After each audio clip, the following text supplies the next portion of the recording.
शादीक, सूरज चव्हाण, कल्याण आखाडे, संध्या सोनवणे,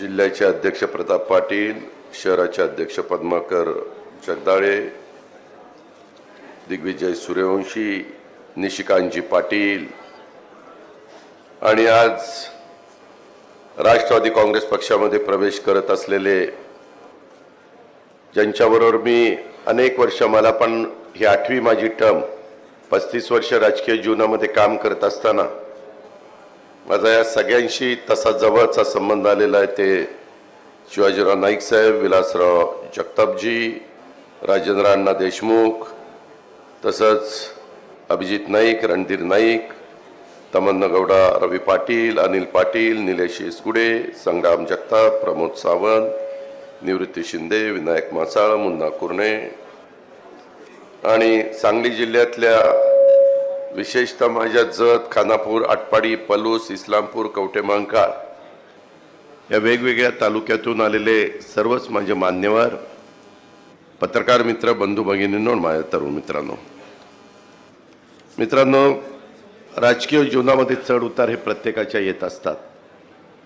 अनेक वर्ष एक हाती काँग्रेसची राजवट ह्या राज्यामध्ये, देशामध्ये आपण सगळ्यांनी पाहिलेली आहे। त्याच्यातला महत्त्वाचे जिल्हे स्वर्गीय यशवंतराव चव्हाण साहेबांच्यामुळं सातारा जिल्हा असेल, वसंतदादांच्यामुळं सांगली जिल्हा असेल, त्यामध्ये सांगलीला अनेक दिग्गज नेते त्या ठिकाणी होऊन गेले। यवतमाळ वसंतराव नाईक, सुधाकरराव नाईक यांच्यामुळं असेल, पवार साहेबांच्यामुळं पुणे जिल्हा असेल, अशा विलासराव लातूर, विलासराव देशमुखांचं नाव, अशा अनेक मान्यवर या राज्याला लोकप्रतिनिधी म्हणून मिळालेले आपण सगळ्यांनी पाहिले।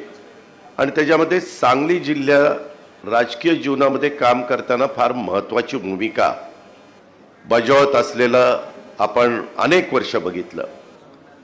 आज सांगली जिल्ह्याला तसं बघितलं तर महायुतीच्या सरकारमध्ये कुठं प्रतिनिधित्व मिळालं नाही, परंतु नेहमी ह्याच्या आधीच्या काळामध्ये 3-4, 2 अशी प्रकारची मंत्रिपदं आणि महत्त्वाची पदं ही सांगली जिल्ह्याला वेगवेगळ्या सरकारच्या मध्ये मिळालेली आहेत, हे आपल्याला नाकारता येणार नाही। पण मधल्या काळामध्ये बरेच उलथापालथ झाली।